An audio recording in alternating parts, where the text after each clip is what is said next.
It was my husband's female best friend's turn for truth or dare, and she winked at me. Shinzan has a scar on his butt. I bit it. The private room fell deathly silent in an instant. My mind went completely blank. So that scar near his tailbone wasn't from a motorcycle accident after all. Seeing me stunned, she giggled and explained, "Oh, that, just a spur-of-the-moment thing on your wedding night. Don't worry, it's purely a memento of brotherly affection, Tilda. If there was really something between us, I wouldn't have brought it up on your 3rd anniversary, would I?" The air fell silent. Shinzan raised the banana in his hand and shoved the whole thing into Ifei's mouth. "Eat this. All that talking won't choke you." Choking, Ifei rolled her eyes, then grinned and made a grab for Shinzan's pants. The whole group burst into laughter. "Someone tried to smooth things over for me. Don't take it to heart, sis. We're just used to cracking dirty jokes among us guys. Come on, let's get back to the game." This wasn't the first time. My fingers dug tightly into the glass, a sharp pain shooting through my fingertips. The beer bottle spun before my eyes and came to a stop. The crowd jeered and pointed at me. "Anlan, you lost. Truth or dare?" "Dare." I stood up calmly and walked briskly over to Ifei. I lifted her skirt and snapped a photo in one fluid motion. By the time she shrieked and tried to pull her skirt down, I'd already taken a dozen shots in rapid succession. Shinzan was the first to react, shoving me hard. "Anlan, are you out of your mind?" I laughed, raising my phone to face them. "I got Ifei to come down. How's that for a dare compared to kissing someone's ass?" Everyone exchanged glances, not daring to say a word. "Laugh. Why has everyone stopped laughing? Not funny," as I said those words. A heavy feeling of anguish welled up in my chest. With a cold expression, Shinzan took off his jacket and tied it around Ifei's thigh. Ifei's eyes were rimmed with red as she clutched his arm and looked at me. "Sis-in-law, why do you have to take things so seriously? If you can't handle the game, then don't play." I laughed it off. "We're just playing truth or dare, aren't we? Why are you taking it so seriously?" "Anlan," for the 18th time, Shinzan yelled at me for Anlan's sake. "You've gone too far. Apologize to Feifei right now." I was the one who got offended, yet I was also the one in the wrong. I suddenly felt like the whole thing was utterly pointless. I grabbed my bag, stood up, and headed straight for the door. My wrist was seized in a sharp tug. Shinzan's face was livid. "It's our anniversary. All the guys are here. Do you really have to make such a scene?" "The guys again. Always the guys." I pulled my hand back, smack, when the slap landed on Shinzan's face. Everyone was stunned. The atmosphere was tense. Ifei smirked, slung an arm over Shinzan's shoulder, and clapped a hand over his mouth. All right, that's enough. Stop talking." She smiled warmly. "Sis, Shinzan and I are just buddies. We've known each other since we were in diapers." With that, she gave Shinzan a shove toward me. "Hurry up and apologize. Then go home with your wife. If you stay any longer, she'll start suspecting every man here of having something going on with you." After saying that, she exchanged a look with the others and covered her mouth to stifle a giggle. Under Ifei's urging gaze, Shinzan's voice caught in his throat. "I'm sorry." Her heart clenched painfully once more. If he hadn't apologized, I think there might still have been room for reconciliation. I turned and strode out of the private room. Shinzan ended up chasing after me. Inside the carriage, he, who was usually a man of few words, chattered on incessantly. "Why do you always have it in for Anlan? What on earth did she do to you?" Chapter 2. "I got married. I didn't sell myself to you. Am I not even allowed to have a normal social life anymore? If there was ever anything real between me and Ifei, our kid would be old enough to run errands by now. Would you even be in the picture to make a scene?" The last taut string of composure snapped with a ping. "Yes, I know it's not my place," I finally snapped, my voice a raw shout. "But I've had enough of this too." All the emotions bottled up for far too long erupted completely in that moment. I looked out the window, fighting hard to hold back my tears. "Shinzan, you remember her period? You remember she doesn't eat cilantro? Every time we had a group dinner, you were like a damn servant, making sure to scald her bowl and chopsticks with boiling water over and over." My eyes burned, and the tears fell anyway. "But the one thing you couldn't remember was that I'm allergic to mangoes. You bought the mango cake she loves for my birthday, and my allergic reaction nearly killed me in the hospital. Back when we were building the company, I was the one drinking with you until I was hospitalized." I was the one who mortgaged my parents' life savings to bail you out, so tell me, where was this brother of yours when you needed help, right, now that you're the successful CEO? She shows up wearing the brother label, cozying up to you, and you're just loving the attention, aren't you? After letting it all out in one breath, I closed my eyes for a moment. Shenzhen, I want a divorce. In the silence, only my stifled sobs remained in the train car. I turned my head away. He was leaning quietly against the window, softly snoring from the drink. I sat alone until 3 in the morning, staring at the wedding photo on the coffee table. I dialed my lawyer's number. Sorry to bother you. Please draft a divorce agreement for me. Early the next morning, I was woken up by the clattering sounds coming from the bathroom. Shenzhen straightened his tie in the mirror, then looked down at his phone with a silly grin. A reminder on my phone notified me. Today is my birthday. Seeing I was awake, he walked over with a smile and pinched my cheek. Honey, sleep in a bit longer. I need to head out soon to check out the project at Jiu Huai's campsite. He acted as if nothing had happened. It's the same thing every time. None of our issues ever get resolved. If I don't bring them up, he just plays dumb and lets it slide. I was just about to speak when he turned away, his fingers tapping intently on the screen. A knock sounded at the door. Shenzhen set down his phone and strode out. A powerful premonition compelled me to pick up his phone. The screen was lit up. A chat group named The Original Crew was still scrolling at a frantic pace. Princess Faye.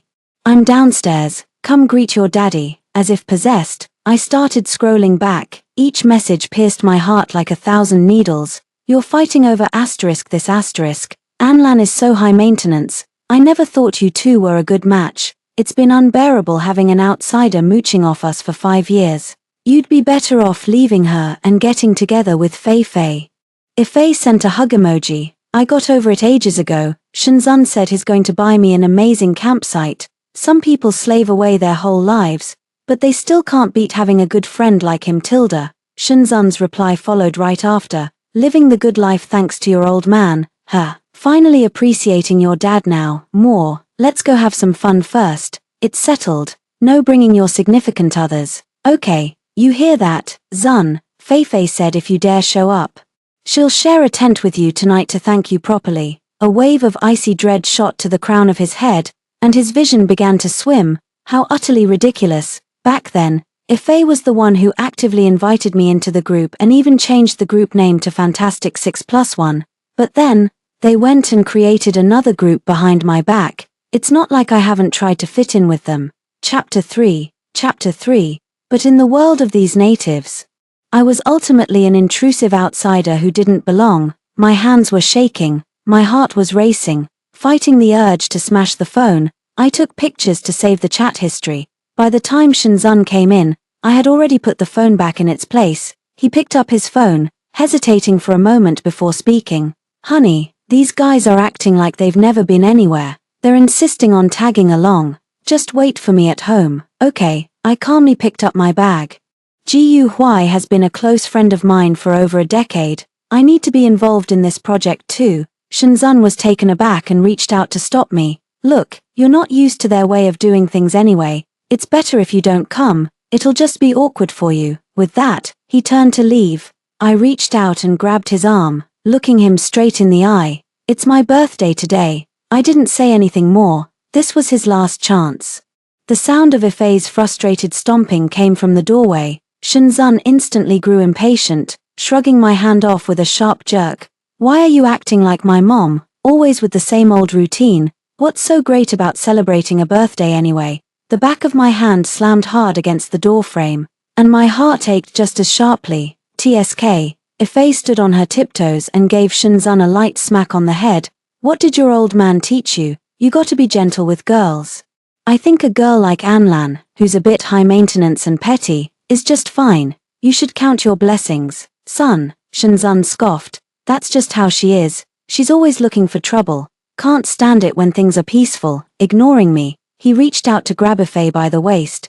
Who are you calling son? Show some respect. Ifei giggled and spun in a circle. Whoa, I almost touched dad. You pervert. Shenzhen's mouth turned down at the corners, and he simply reached out to touch it. Oh, really? The group of people walked away, laughing and joking. I stood rooted to the spot. feeling as if all the air had been sucked from the room, watching them disappear behind the elevator doors. I dialed Ji Huai's number. "I'll come find you at the campsite later." There was no small talk on the other end. Okay, having grown up with Ji Huai, I could easily tell the difference between a friendship with clear boundaries and something more. We dated for 2 years and have been married for 3. I want to see with my own eyes just how disgracefully my marriage to Shenzhen will end. The campsite was far from the city, and the early autumn mountain breeze was cool and pleasant. Beside the white tents, a group of young men and women erupted in cheers. Ji Huai found me a spot at the edge of the campsite and brought over a chair. Across an artificial lake, I saw a group of men surrounding Fei, a woman in a tank top and hot pants. Blindfolded, groped around and then accurately lunged to hug Shenzhen. The crowd started jeering. "Brother Zun lost. Truth or dare, truth or dare." To be honest, "Brother Zun, do you like Fei?" Fei had her arm around Shenzhen's neck, scolding them with a laugh. "Oh, for goodness sake, will you guys give it a rest?" Someone enthusiastically egged them on. "Isn't it obvious? How about a dare instead? Fei already took a bite out of Zun's butt, why not give us an encore?" Amidst the raucous laughter, Fei shot Shenzhen a sultry, sidelong glance. "Now that's an idea." No sooner had the words left her mouth than she actually reached for Shenzhen's belt. "Hey, cut it out." Shenzhen dodged with a laugh, his movements half-hearted. Suddenly, Fei's foot slipped. Shenzhen immediately reached out to catch her, and the two of them tumbled down together onto the soft grass. In the commotion, the hem of Fei's skirt was pulled up to her waist. Shenzhen held her firmly by the waist with one arm, while his other large hand rested possessively on her exposed thigh. Chapter 4. Their eyes met, and the air between them grew thick with unspoken tension. Neither of them showed any sign of letting go. The deafening chants of "be together" felt like knives plunging into my heart, tearing it to shreds. In that moment, I felt like a thief, covetously spying on someone else's happiness, from a dark corner. I watched my husband and another woman whispering intimately, their heads close together. Ji Huai beside me was already livid with rage. I reached out and stopped him just as he was about to charge forward. I picked up my phone and, with trembling hands, dialed Shenzhen's number. Through my blurred vision, I saw him pull out his phone, clearly annoyed by the sudden ringing. Once, twice, 3 times. He stared at the word "wife" flashing on the screen, but never answered. Fei lay lazily on Shenzhen's chest and let out a contemptuous "H. Is your mother checking up on you again?" She quickly reached out, hit the end call button, and then tapped Shenzhen on the nose. "Don't ditch your friends for a date, or we're not brothers anymore." "No way." Shenzhen pulled her close, a smile playing on his lips. "What wife could ever be more important than your bros?" With a swift motion, he powered off his phone, tossed it aside, and rolled over with Fei on the grass for another tumble. "Yeah, right, as if a wife could ever be more important than your brothers. What else is there for me to not understand?" A cold wind made me shiver all over as I pointed at the man and woman laughing and roughhousing. "Huai, are there any surveillance cameras over there?" Ji Huai immediately caught my drift. "I'll have someone secure the footage right now." My heart felt like a gaping wound, bleeding profusely. "Shenzhen, if you've already made your choice, then there's only one outcome, your utter ruin." Not far away, a group of people finished roughhousing and gathered around to barbecue and drink. The more I drank, the more I talked. Fei raised her bottle, seemingly lost in thought. It suddenly reminded me of the day Shenzhen got married. I was so heartbroken. I ran to the riverbank to drink and posted about it on my social media. And guess what happened? He came running out still in his groom's suit. We sat by the river like a pair of fools, watching the stars all night. Her voice caught in her throat. "I remember our wedding night. Shenzhen said there was an emergency, and I waited for him in our marriage bed all night. And that's not all. Later, I told him I didn't plan on getting married but wanted a child. Guess what this silly boy said?" Fei paused on purpose, savoring everyone's urging, then burst out laughing. He actually said to me, with the utmost seriousness, "Fine, I'll be your sperm donor. If you're having a child, it's going to be mine." Amidst a chorus of astonished exclamations about his true loyalty, she gave Shenzhen a nudge. "Hey, if you're so loyal, what about Lan?" Shenzhen lowered his gaze, his tone casual and detached. "I've been giving her birth control pills all along. I don't plan on having children anyway. Holy shit, a cry of shock burst from Ji Yuhuai's lips at the same time. How can you even stand that? The sunlight stung my eyes, and I just found it all so ridiculous. I kept laughing, and then the tears came. Can you believe it? He actually said he wanted us to be dinks. For 3 years, I tried to get pregnant countless times, but it never happened. I always thought there was something wrong with me, and he was so considerate, so tender when he told me, Lan, it's okay, let's just be dinks. We'll spend our whole lives together, just the two of us. You'll always be my treasure. So, I was the complete and utter joke all along. Ifei's laughter still echoed in my ears. Having a great brother is 10,000 times better than getting married. No need to turn into a drudge, and I get to reap all the benefits. TSK, what good karma did I accumulate in my past life? Chapter 5. Chapter 5. Enough. That's enough. I stood up, turned away from that sickeningly sweet scene, and left, after copying the surveillance footage. Ji Yuhuai and I went to the law firm to submit the evidence, preparing for our final negotiation with Shenzhen. I had just stepped out of the law firm when I got a call from my police officer friend. He lived right next door to us, so we were quite familiar with each other. When he answered, there was a subtle, unreadable quality to his voice. Has Shenzhen been acting strange lately? A sense of foreboding washed over me. Brother Wang, just tell me straight. A girl was getting hit on at the campsite. The guy's remarks were a bit too forward, I guess, and Shenzhen just snapped. He went at the guy with a bottle. They took him to the station to sort it out. It's hard to explain. I'll just send you the security footage from the station. Soon, the WeChat notification chimed. My hands trembling, I tapped to open the video. In the footage, Ifei held Shenzhen, who was battered and bruised, weeping uncontrollably. Shenzhen, she said. There's something I've kept to myself for a long time, but I have to say it today. I like you. I really, really like you. If Anlan hadn't gotten in the way, I would have confessed to you first. As the words hung in the air, Shenzhen cupped her face and kissed her deeply, like a pair of star-crossed lovers. Having traversed mountains and rivers, they finally laid bare their hearts to each other, and I was the one who came between them. Tears fell in heavy drops onto my phone screen, and my hand trembled so badly I could barely hold it. Brother Wang's message came through next. After the mediation, they went to the hotel next door. I'm sending you the address. As the address arrived, a message from Shenzhen popped up on my phone at the same time. Honey, the project is a bit complicated. I won't be coming home tonight. Get some rest. Love you, Tilda. Seeing my knuckles turn white from how tightly I was clenching my fist, Ji Yuhuai grew concerned. Lan, are you okay? Just say the word, and I'm there for you, buddy. I wiped away my tears, and the last trace of warmth vanished from my eyes. Of course, it's to let everyone see what good buddies get up to in a hotel. Shenzhen values his reputation above all else, so I'll tear his mask off in front of everyone, in front of the hotel.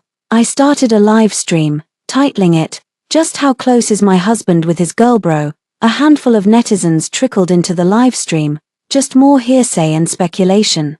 Pure friendship is being stigmatized. The blogger is as petty as they come. Watching the barrage of doubts and mockery scroll by, I nodded with a smile. Yeah, even I, the streamer, think I overreacted. I even got into a fight with my husband's girl bro, so I specially bought her favorite molten lava cakes to go apologize to my husband's girl bro. After getting a replacement keycard using Shenzhen's ID number, I strode purposefully toward the room. I pushed the door open. On the disheveled bed, Shenzhen, bare-chested, was entangled with Ifei. I raised my phone with a smile. See, this is what just good buddies who are so close they share a bed look like. Shenzhen turned around in alarm, his gaze meeting my raised eyebrow. The barrage exploded instantly, and the live stream's viewer count skyrocketed like a rocket. Holy crap, they're really sleeping together. Censor that. My eyes, I'm gonna be sick. Some brotherhood, that is. A perfect match, a bitch and a dog. The color drained completely from Shenzhen's face. He bent down and snatched his clothes from the floor. He even remembered to grab a towel and toss it to Ifei. Every single movement was captured in plain view by the camera. I've grown accustomed to Shenzhen's claims of their innocence, and I've seen it all when it comes to Yifei's subtle or not so subtle displays of their brotherly affection. Chapter 6. And now, standing here, I watched their flustered movements as I walked towards them, step by step. You said you were just friends, that you wouldn't even get hard if she was standing naked in front of you. Shinzan, you've lied to me so cruelly. The commotion roused the hotel guests, who opened their doors one after another, forming a dense crowd several layers deep. Shinzan fastened his belt and stepped forward to pull me away. There are too many people watching. Let me explain when we get home.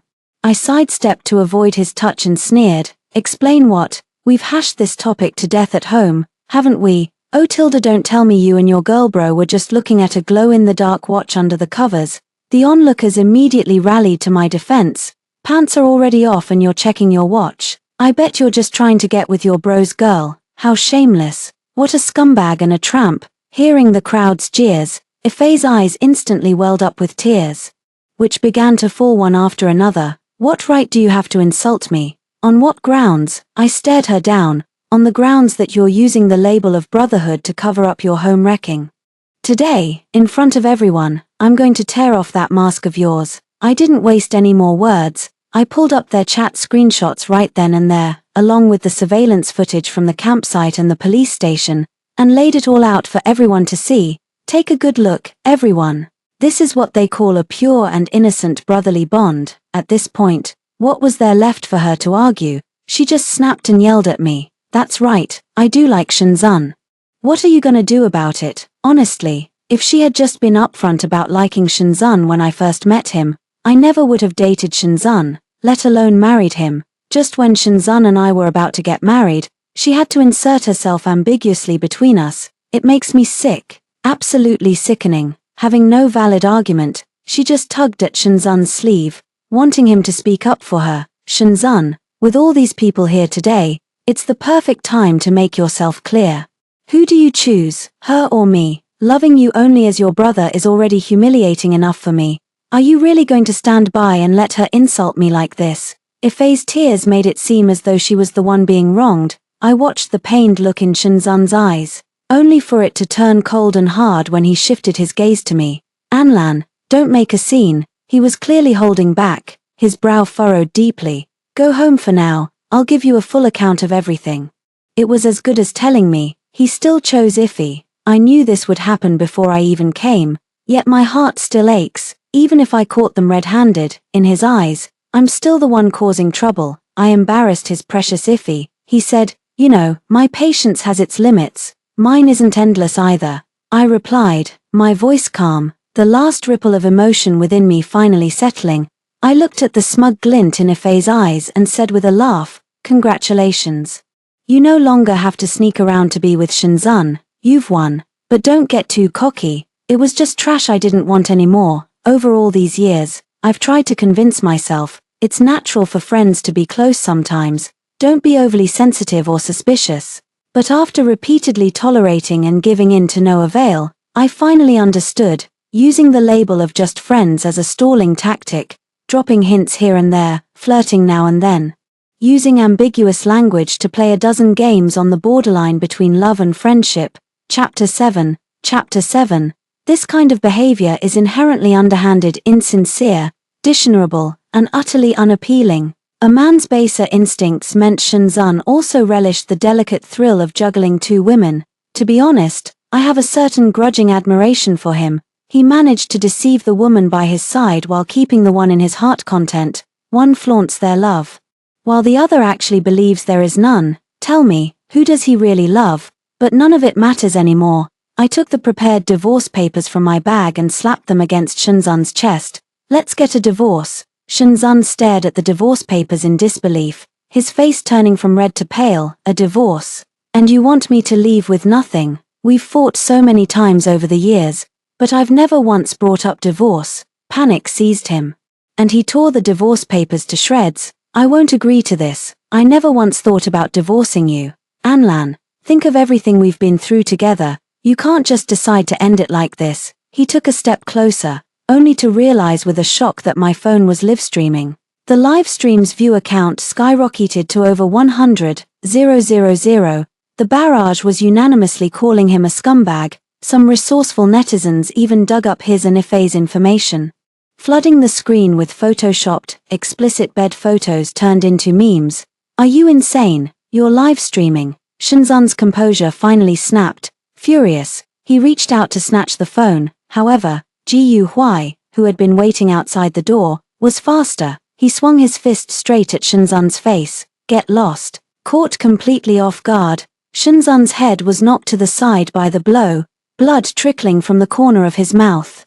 I pushed Ji Yuhui's protective hand aside and walked up to Shinzan. Shinzan, so you do know how hard our journey has been. Back when you wanted to start your business, my parents sold their house without a second thought to support you. A year later, when my mother passed away, I handled the funeral alone. Where were you when I was utterly heartbroken, crying my eyes out? It was only later, on Ifei's social media, that I saw you, your face covered in cake, celebrating her birthday. I lost the mother I loved most, yet there you were, overjoyed, celebrating another woman's birthday, thinking of my mother. A lump of sorrow choked my chest, so heavy it felt like I could cough up blood. Later, my father persuaded me that the living must go on, so I worked until 3 a.m. every day, drank with clients until my stomach bled. That's how I built this company into what it is today. I tapped my finger against Shinzan's chest, once, then again, so, I'm the one who struggled. Everything here rightfully belongs to me. I watched Shinzan's face grow paler and paler, unable to speak. Ifei's gaze darted back and forth between me and Ji Yuhui, and she let out a sharp cry. I get it now, you and this man set us up together, just to take Shinzan's fortune for yourselves, you shameless. Before Ifei could even finish her sentence, I raised my hand and slapped her to the ground. How did I set you up? Did I tell you to flirt under the guise of being just bros? Did I book the room, or did I take your pants off? Seeing Ifei dazed from the blow, Shinzan was furious, his gaze fixed intently on me and Ji Yuhui. Since you claim what we have isn't pure friendship, then what exactly is it when the two of you are together in the middle of the night? He spoke through gritted teeth, enunciating each word with deliberate force. Anlan, don't be such a hypocrite. Just then, a woman pushed through the crowd and spat right in Shinzan's face. Pa. Stop smearing Anlan's name, you filthy-minded scum, you see dirt in everyone. The newcomer was none other than Ji Yuhui's girlfriend, Chen Ruyi. She immediately hooked her arm through Ji Yuhui's. Hui and I have been together for 2 years. I know better than anyone whether they've crossed any lines. Chapter 8. Chapter 8. I'm the one who brought him here today, to get justice for Anlan and wipe the floor with you shameless, cheating scumbags, seething with rage.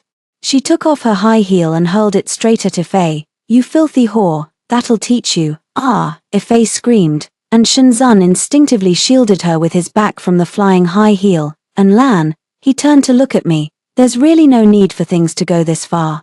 In the chaos, I dropped an ultimatum. Shinzan, you'd better sign the papers like a good boy, then go live your pathetic life with your buddies, or else, you'll face the consequences. Ifei glared at me and was about to shout, you think I'm scared of you? Anlan, you're the one who's going to regret this. Without Shinzan, you're nothing. Chen Ruyi picked up the high heel, threatening to swing it at her face again, which made her flinch in fear. What a disgrace. I stepped out of the hotel. I leaned against the car window, staring blankly at the passing cityscape. It turns out that after a profound collapse of trust, a person really can become numb. The bitterness I used to chew over and swallow again and again now seemed so trivial in this moment. Anlan, what if Shinzan refuses to get a divorce? Ji Yuhui asked, his voice tinged with indignation. He's a master at weighing the pros and cons, I said calmly.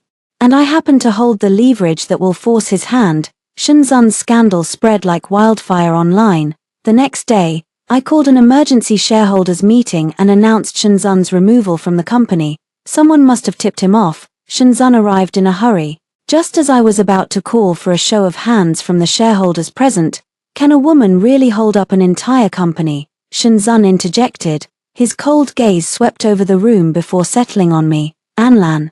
Stop this. If you keep pushing, you'll only end up embarrassing yourself. It would be better to just... No sooner had the words been spoken than the shareholders began raising their hands. I agree that Shinzan should leave the company. I agree as well. Count me in. Shinzan stared at them in disbelief. But every shareholder's gaze was resolute. We've all seen the dedication Director An has put in. Director Shin. The truth is, You can no longer carry the weight of this company.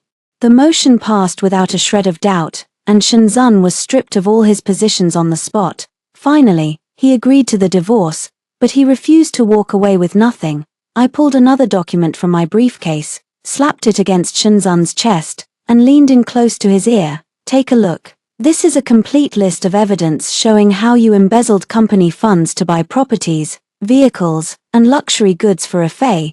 The total comes to 13.96 million, Shenzhen. How many years do you think this will get you? His face instantly drained of all color. You've signed the divorce papers and are leaving with nothing. I'll give you 1 week to settle this debt. If not, I'll see you in court. Finally, he signed his name on the divorce agreement. I took the agreement with satisfaction and left without looking back. Leaving with nothing, Shenzhen lost everything in his name. But that embezzled money, he had to pay it back as soon as possible. The first people he thought of were the brothers he cherished so deeply. After all, in the old days, whenever they went out to have a good time, he was always the one picking up the tab. Whenever a brother asked to borrow money for a car or a house, he never hesitated to lend out hundreds of thousands, even millions. He first made a phone call. Hey, Changzi, I'm in a bit of a bind right now, a bit short on cash. You think you could pay back that million you owe me? There was a few seconds of silence on the other end of the line, followed by Changzi's hesitant voice. Brother Zun, it's not that I don't want to help you out. I really need to talk to my wife about this first. Chapter 9. Shenzhen was taken aback. Wife? Where the hell did you get a wife? Changzi chuckled. That's right, I don't have a wife, so there's nothing to discuss. The call was then hung up on the other end. Undeterred, Shenzhen dialed again. Call after call was met with evasion, excuses, and even outright refusal. The very same brothers who once flocked around him, flattering him, freeloading off his generosity, and basking in his so-called brotherly affection, now avoided him like the plague. He hung up the last call. Shenzhen gazed at the leaden sky, feeling nothing but bitter irony. Utterly dejected, he made his way to the villa he had bought for Fei. The moment the door opened and she saw it was him, Fei gasped with delight and threw herself into his arms, holding him tight.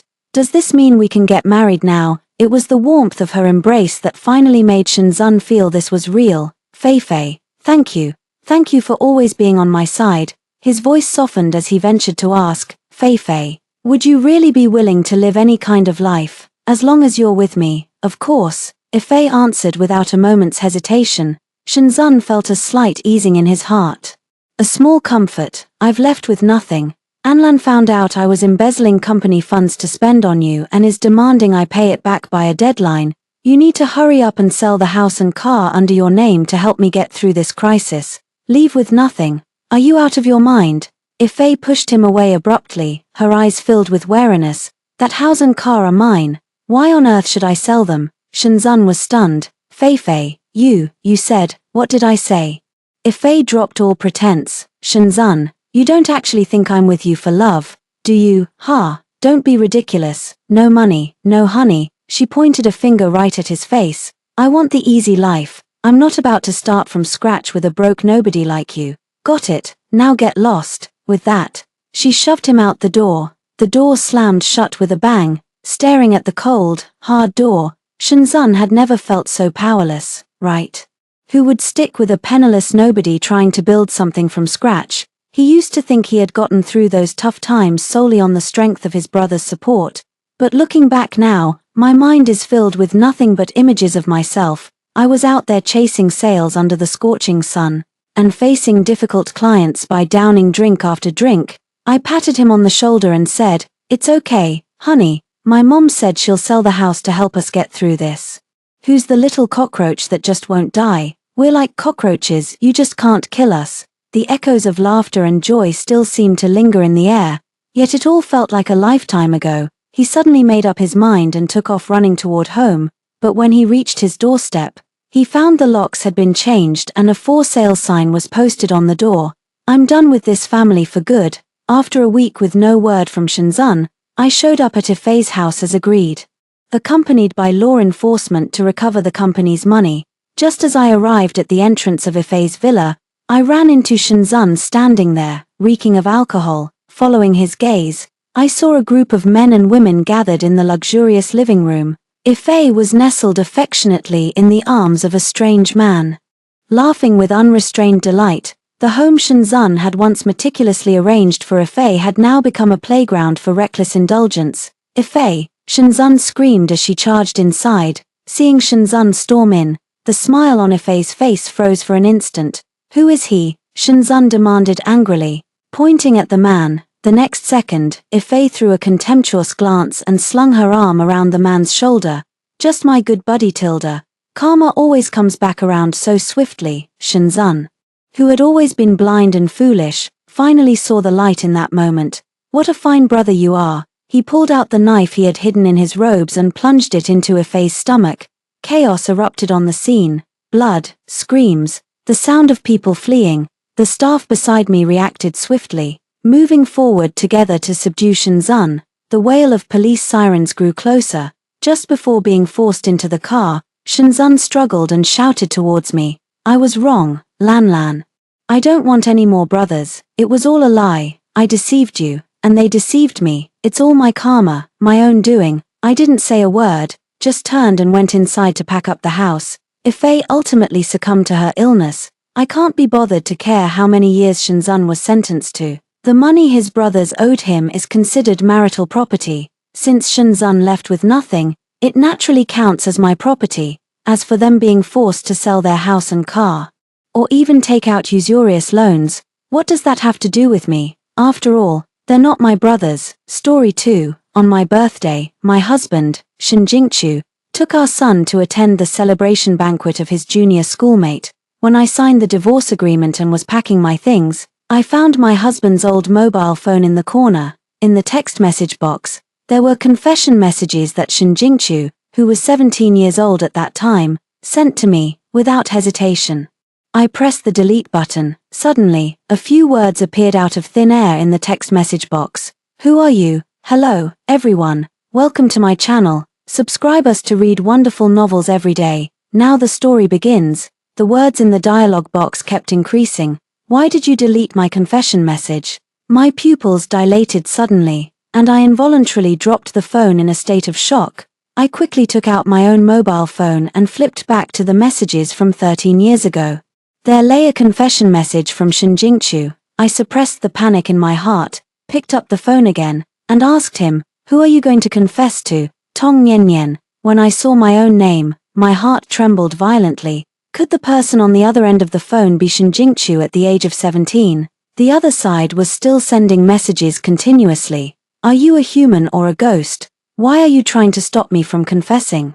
I came back to my senses and replied following his words, "You don't need to confess because, in the future, you will let her down." The other side paused for a moment and then replied firmly, "Impossible." Even though we were separated by the screen, I could already imagine the disdainful look on the young and impulsive Shin Jingchu's face. The 17-year-old Shin Jingchu loved sincerely and passionately. Naturally, he couldn't have imagined what he would be like at the age of 30. I moved my fingers, wanting to explain to him, but the door was suddenly pulled open. I calmly put the old mobile phone in my pocket and then continued packing my things. Shin Jingchu rushed into the room in a hurry and rummaged through the cabinets and drawers in the living room as soon as he came in.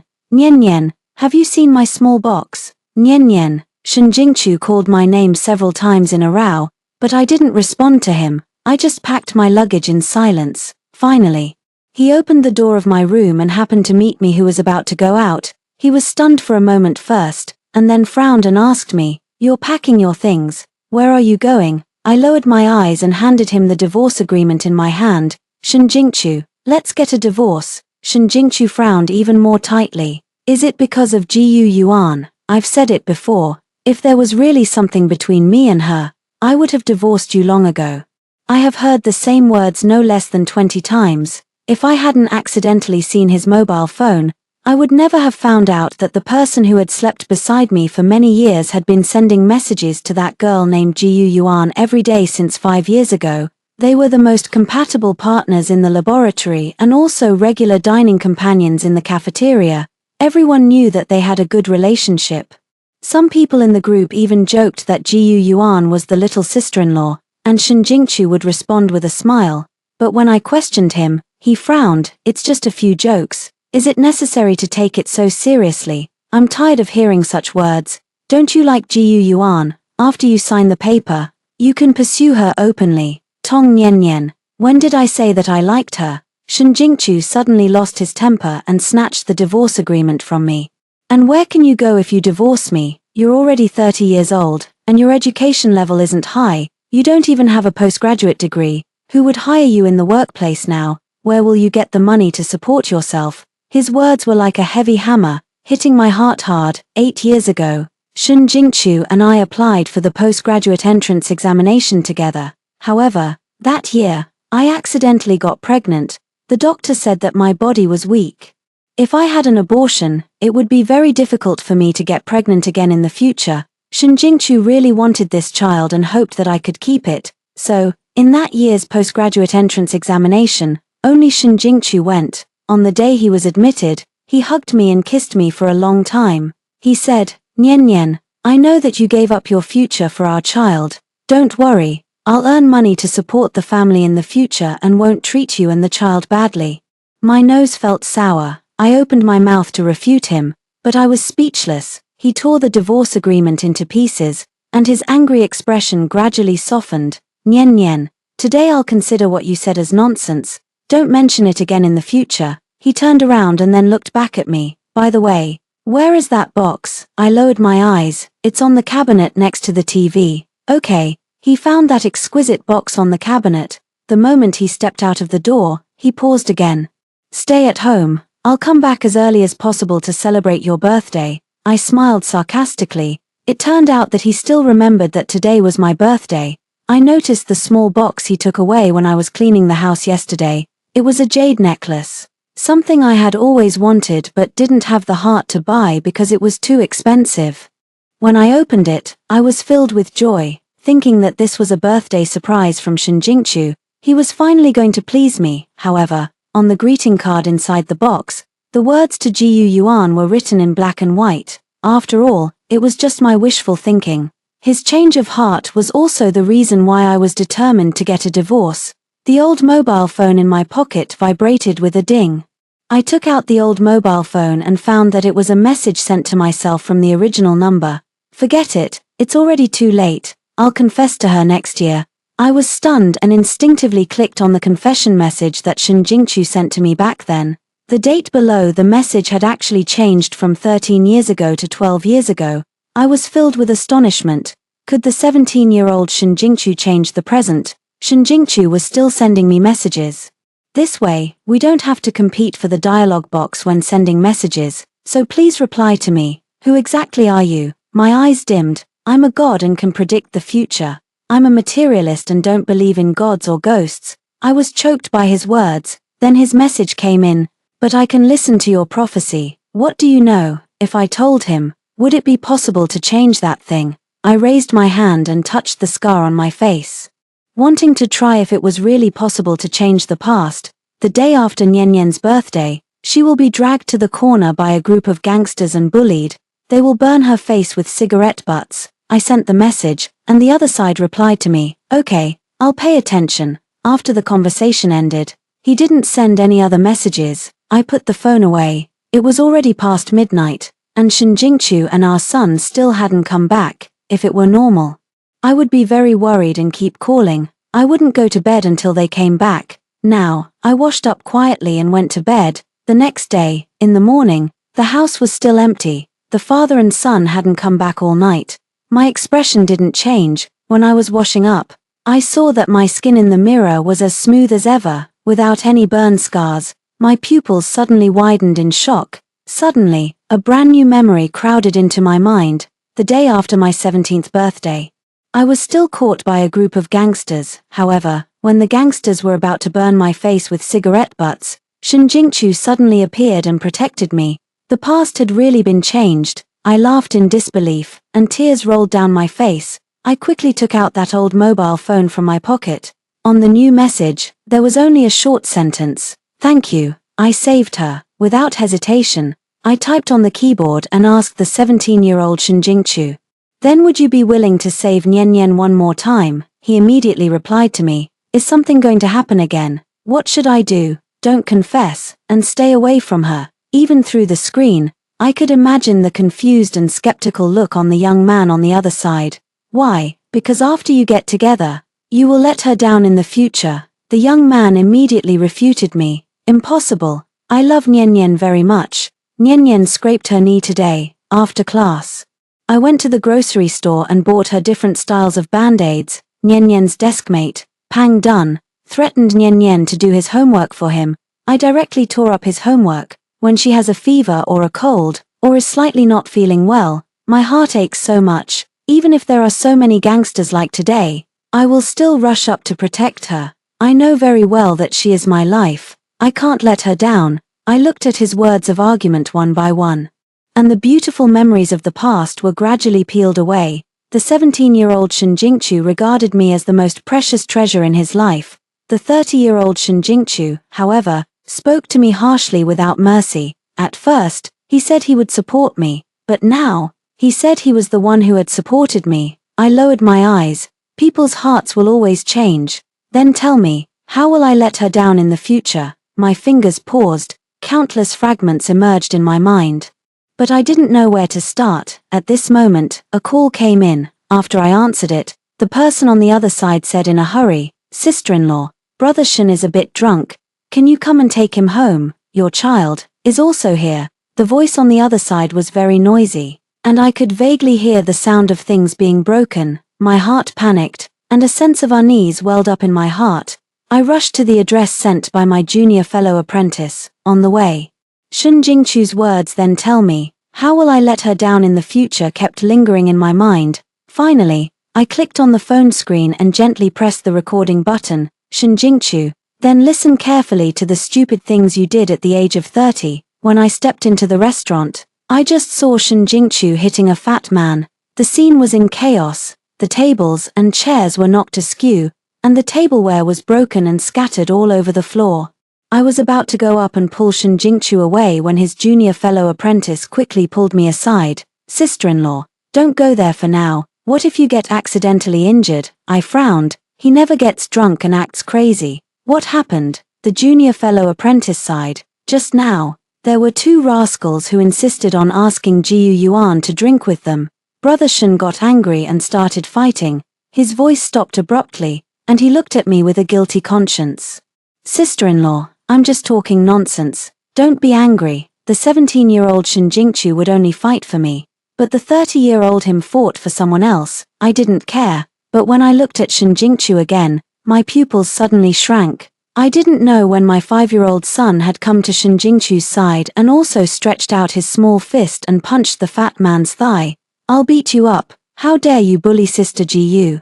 The fat man was so angry that he grabbed a beer bottle next to him and was about to smash it on my son's head. No, almost out of a mother's reflex, I rushed up in 2 or 3 steps. At the critical moment, I pulled my son tightly into my arms. The falling beer bottle hit my back and shattered into pieces. Blood seeped out from my back. Even a slight movement caused a tearing pain. I groaned in pain, but someone in the crowd shouted, "Oh no, Jiu Yuan fainted." What? Shen Jingchu kicked the fat man to the ground and, as if he didn't see me, immediately turned around and squeezed into the crowd. "Jiu Yuan, Jiu Yuan, wake up quickly." Jiu Yuan was in his arms and showed no sign of waking up. Someone explained. Jiu Yuan was originally going to pick up the child just now. I guess she was scared unconscious by the flying fragments. Shen Jingchu looked worried and carried Jiu Yuan and rushed out. My son looked at me in surprise. "Mom, did you come to take me home?" Then, he struggled to break free from my arms and ran in the direction of Shen Jingchu. "Dad, wait for me. I want to take care of Sister Jiu too." My face turned pale. Looking at the father and son walking further and further away, my heart felt cold. I thought that even if Shen Jingchu and my son favored others, they would still care about me to some extent. I didn't expect that they didn't care at all. It's really ridiculous.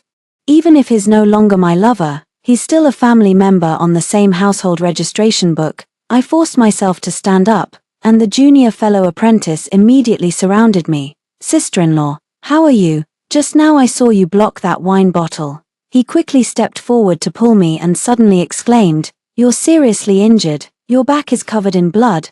Brother Shen is really too much." Didn't he see that you were injured? Gu Yuan wasn't even injured. What's the hurry for him? My junior fellow apprentice sent me to the hospital. I didn't go home until my wounds were cleaned. As expected, Shen Jingqiu and my son didn't come back. I sent the recording just now to the 17-year-old Shen Jingqiu. After a while, he suddenly asked me, "You're the future Nian Nian, right?" My fingers trembled, and I didn't deny it. The 17-year-old Shen Jingqiu asked me, "Before, you told me that in the future, I would speak harshly to Nian Nian. These actually aren't prophecies, but things that you have already experienced once, right?" I smiled self-deprecatingly. "Yes, Nian Nian, the future me has let you down, so you begged me to stay away from you, right?" "Yes." Shen Jingqiu was silent for a long time and finally asked me, "Nian Nian, do you regret marrying me, right?" I replied to him, "Yes, I regret it." "Okay, I understand." After these words, he didn't send another message. My chest seemed to be pressed down by a huge stone, bringing a suffocating pain. I don't know how the 17-year-old Shen Jingqiu will decide, but at the moment, I should always plan another way out for myself. I don't want to stay by Shen Jingqiu's side anymore. I don't want my husband or my son anymore. I took off my pajamas that were stained with blood on the back and changed into a clean set of clothes. I picked up the packed suitcase and reprinted a copy of the divorce agreement from the photocopier. After signing it, the door was opened at this moment. Shen Jingqiu, with our son, dragged his tired body and entered the house. When he saw me holding the suitcase, he immediately flew into a rage. "Nian Nian, you're already 30 years old. Can you stop doing such childish things as running away from home?" When he saw the divorce agreement on the table, he sneered at me. "You printed another copy. Do you really want to leave me that much?" My expression remained the same. "I'm serious, Shen Jingqiu. I don't love you anymore. I can't go on living with you. Let's get a divorce." Shen Jingqiu stared at me intently. In the end, he laughed out of anger and humiliation. "Then I'll tell you, getting a divorce is impossible in this lifetime." He picked up the divorce agreement and made a move as if he was going to tear it up again. I immediately rushed forward to try to take it back. Unexpectedly, my body actually passed through Shen Jingqiu, and I pounced on empty air. I supported the table in disbelief. At this moment, my mind seemed to be about to explode, and a pile of brand new memories crowded in. The 18-year-old Shen Jingqiu rejected my confession. Shen Jingqiu once told me that he liked to put two important days on the same day, such as our love anniversary and my birthday. However, on my 18th birthday, I didn't wait for Shen Jingqiu's confession, seeing that after graduation, the intersection between me and him was getting less and less. I took the initiative to express my feelings to Shen Jingqiu. To my surprise, Shen Jingqiu not only rejected my confession but also filled in a university that was completely different from mine for his college application. He made his attitude clear. No matter how much I asked him at that time or how much I cried and begged him to tell me the reason, he kept his mouth shut. At that time, I didn't know the reason, but Shen Jingqiu's cliff-like change in attitude became a demon in my heart. Later, during my college years, there were many suitors who showed their affection to me, but I never accepted anyone's pursuit. Until I graduated from college, I took the postgraduate entrance examination alone, climbed up step by step, and finally became a university teacher at my alma mater. The two sets of memories were intertwined in my mind. It was not until I felt the warmth on my shoulder that I was suddenly pulled back from the memories. I came back to my senses. And the person beside me asked me softly, "Ms. Are you okay? Did your hypoglycemia attack?" As she spoke, she took out a piece of candy from her pocket and stuffed it into my hand. When I heard the address of teacher, my heart trembled violently. "It's true, it's all true, everything has changed. Ms. Are you still feeling okay? Do you need me to take you to the infirmary?" I quickly shook my head. "No, I'm fine. Thank you for the candy." The student Jiang Nian quickly waved her hand. "You don't need to be polite to me. The relevant details of the afternoon exchange meeting have been sent to the group. Remember to check the group announcement and prepare the relevant materials." Jiang Nian said as she walked forward. "I have something else to do, so I'll leave first. If you have anything, feel free to send me a message." After Jiang Nian left, I took out my phone and first flipped through the text messages. I found that the confession message sent to me by Shen Jingqiu 12 years ago was indeed gone. I finally let out a sigh of relief. Then I clicked on the group chat and briefly scanned the pinned group announcement. Out of the corner of my eye, I saw that my personal note was Professor Nian Nian from the Department of Biology, University. I was a bit dazed. Before I married Shen Jingchu, my goal of taking the postgraduate entrance examination was also to become a university professor. It's a pity that I got pregnant accidentally later. Forget it, it's all in the past. There's no need to keep recalling it. My eyes dimmed. I quickly put away my phone and walked back to the office to start preparing the materials. Until the afternoon, I entered the exchange meeting room on time. The two students accompanying me had already taken their seats and waved at me with smiles on their faces. I smiled back and finally sat down beside the two of them. After the meeting started, I unexpectedly saw two familiar people. Jiyu Yuan attended the speech as a representative of her alma mater, and the person standing beside her was Shen Jingchu. Shen Jingchu and Jiyu Yuan cooperated as tacitly as ever. I sat in the audience, looking at them intently. Jiang Nian beside me sighed and said, "I heard that Miss Jiyu is Teacher Shen's junior schoolmate. This is the first time she has appeared at the exchange meeting. She is as excellent as Teacher Shen." I didn't answer. The girl next to Jiang Nian clicked her tongue a few times. I heard that these two are also in a romantic relationship.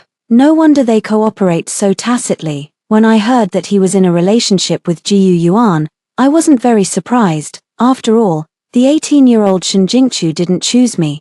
It was also expected that he would be with Jiyu Yuan at the age of 30. Shen Jingchu looked relaxed on the stage, and his movements were natural. Suddenly, for a moment, his eyes met mine, and then his voice trembled imperceptibly. I frowned slightly and then returned to normal. As expected, Shen Jingchu and Jiyu Yuan's speech received a round of applause. I clapped along with the others. Out of the corner of my eye, I saw that Shen Jingchu and Jiyu Yuan sat in the second row.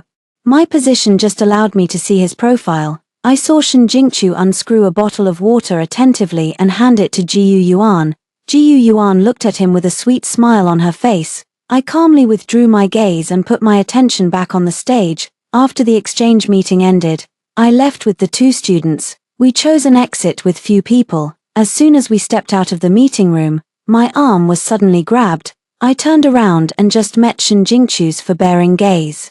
"I need to talk to you about something." After saying hello to the students, I was pulled by Shen Jingchu and walked a long way in the opposite direction, until we reached a deserted corner. I couldn't bear it anymore and shook him off. "If you have something to say, just say it here." Shen Jingchu looked at me with cold eyes.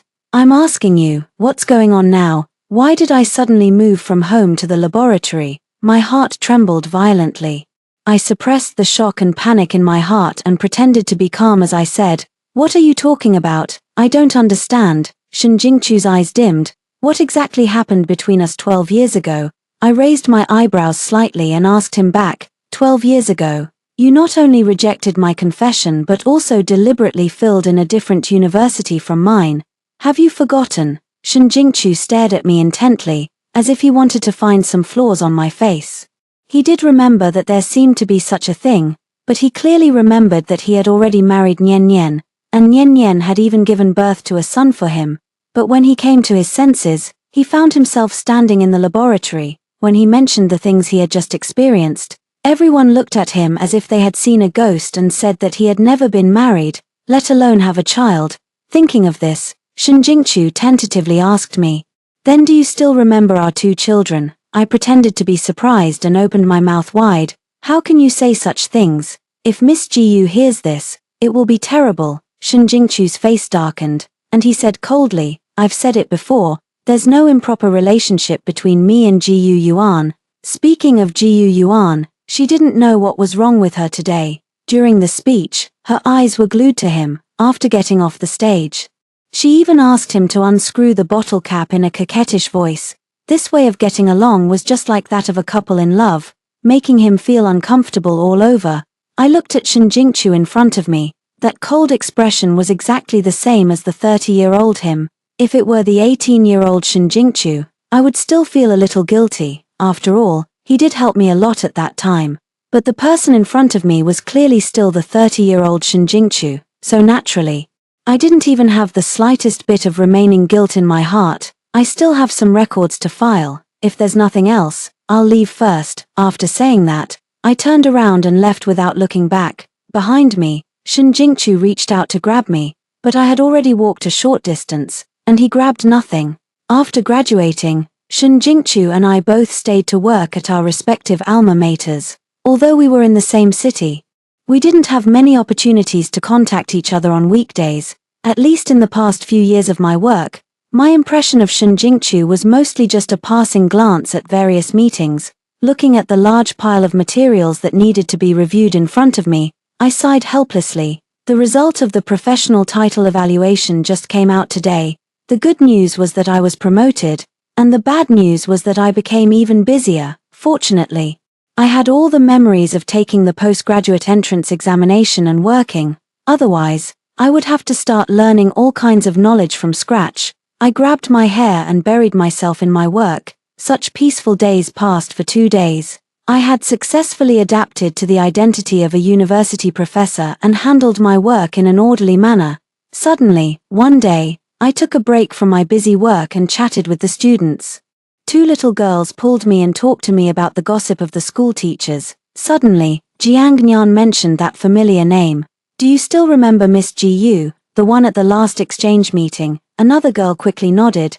"Yes, I remember. What happened to her?" Miss Ji Yu confessed to Shin Jingchu, but he rejected her. The girl covered her mouth in surprise. "I thought the 2 of them were already together." Jiang Nian pursed her lips and smiled. "Not at all. It's just that they were so affectionate that everyone thought they were a couple." The girl let out a long "oh" sound. "Then why did Teacher Shin reject Miss Ji Yu? I heard that he treats Miss Ji Yu very well. He should also like her, right?" Jiang Nian smiled mysteriously. "I don't know about that, but I heard something." Before, Teacher Shin was distracted when observing an experiment. When he came to his senses, he started telling everyone that he was married and that he had a son this big.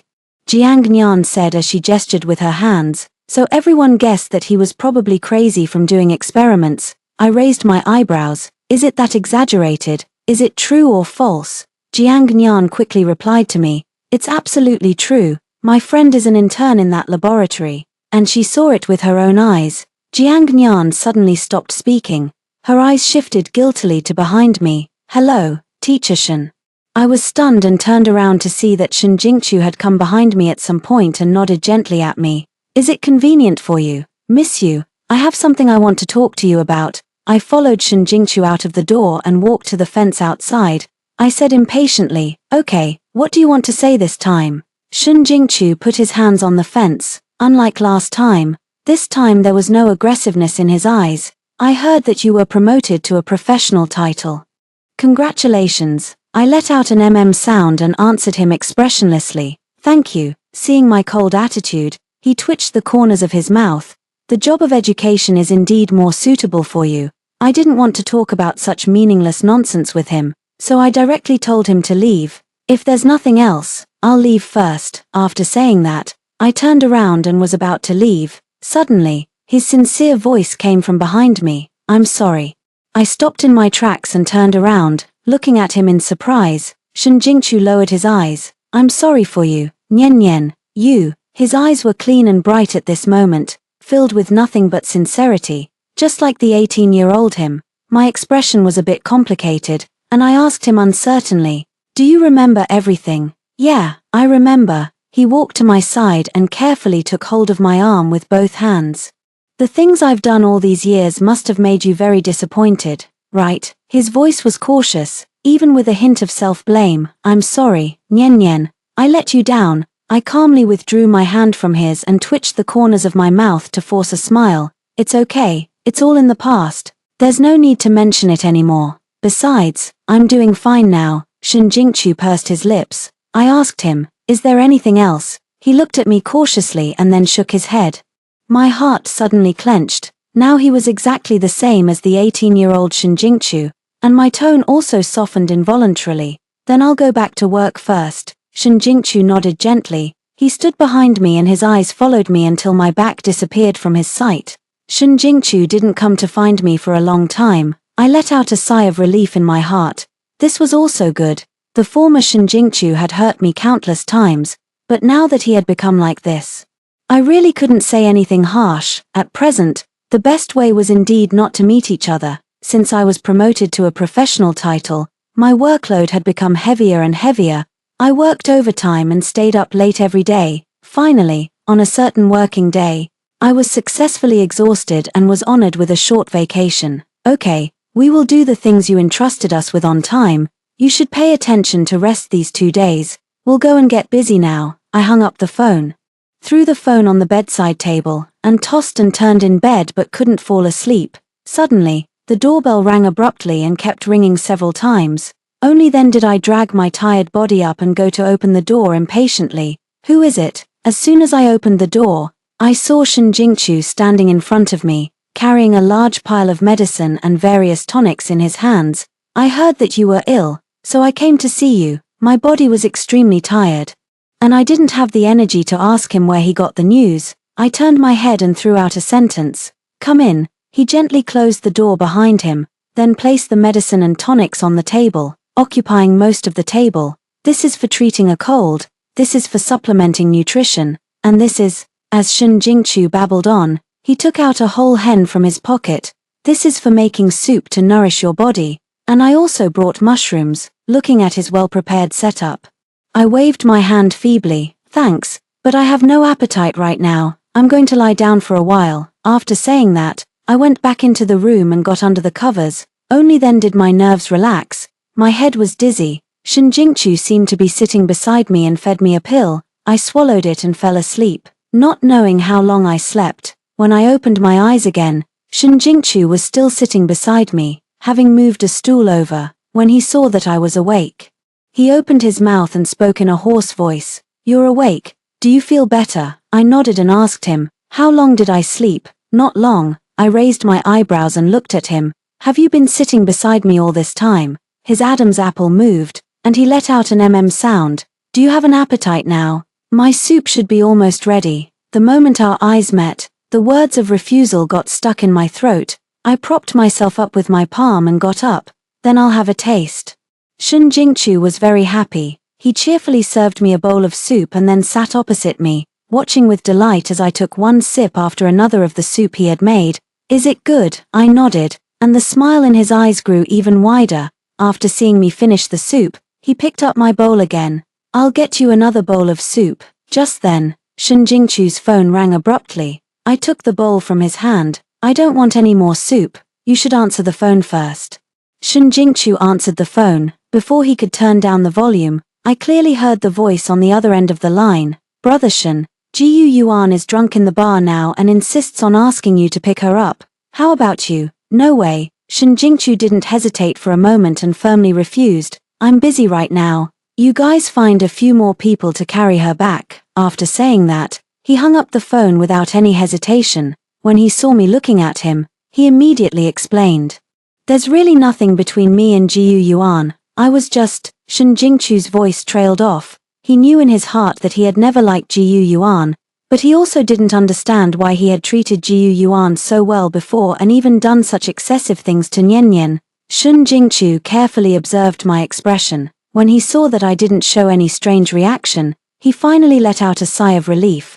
What else would you like to eat? I'll make it for you. I shook my head. No need. Thank you for your hard work today. It's getting late. You can go now. My tone of driving him away was merciless. Shen Jingqiu pursed his lips and looked at me with a hint of reluctance. Nian Nian, do you really want to drive me away? I looked at him in silence. He looked at me intently and suddenly grabbed my hand with his palm. Nian Nian, won't you give me another chance? I swear, this time, I will definitely treat you well. As he spoke, he raised his fingers and swore to the sky. I looked at him, my thoughts feeling a bit adrift. The current Shen Jingqiu was being too nice to me. So nice that it gave me an unnatural sense of strangeness. He hadn't been this good to me for a very, very long time. I looked at Shen Jingqiu in front of me. His face gradually overlapped with that of the 18-year-old Shen Jingqiu, and it suddenly made me recall the Shen Jingqiu who had coldly pushed me away and gone to find Jiyu Yuan. The fragmented memories shuttled through my mind again. I looked at him in a trance. Who on earth are you? He was taken aback for a moment, and then he raised the corners of his mouth and smiled. I'm Shen Jingqiu. That's right. He was Shen Jingqiu. Whether it was the 30-year-old him or the 18-year-old him, they were all him. He raised my hand and placed it on his chest, looking at me affectionately. So, will you give me another chance? Those eyes were sincere and full of sincerity. I looked at him and said softly, sorry, I can't. The smile on Shen Jingchu's lips froze. Why, am I not treating you well enough? Tell me, and I will definitely change. I pulled my hand out of his embrace and gently pushed him away. It's not that. His eyes were fixed on me. Then what is it? I hooked the corners of my mouth self-deprecatingly, because even if we start over, it will just be the same old story repeating itself. In fact, what you love is only the excellent Nian Nian, not the Nian Nian who became a housewife. The 17-year-old Nian Nian was timid but had excellent grades. The excellent Nian Nian would make you fall in love with her, and the excellent Jiu Yuan would also catch your attention. Shen Jingchu, in fact, you're not as affectionate as you think you are. Shen Jingchu was taken aback for a moment and then immediately retorted, impossible, I love you very much. As if recalling something, his voice suddenly trailed off. I lowered my eyes and took 2 steps back. Even if we start over, the result will be the same. There's no need for it, Shen Jingchu. I can live a good life on my own. He looked at me and then slowly lowered his eyes. This is your answer to me, right? I let out an sound. He gave a bitter smile. Okay. I understand. He turned around and left. The moment he stepped out of the door, he suddenly turned back. This time you rejected me, so I won't apologize. Nian Nian, I wish you happiness. Looking at his departing back, I replied softly, the same to you, Shen Jingchu. After recovering from my illness, I immediately threw myself into my work with all my heart. With my persistent efforts, my social status became higher and higher, and my salary also soared. Later on, I even sponsored several female students, helping them return to school. At work, there were still many people pursuing me. I chose a younger man who was 3 years younger than me, and his appearance really pleased me. But this time, I no longer focused on love. Instead,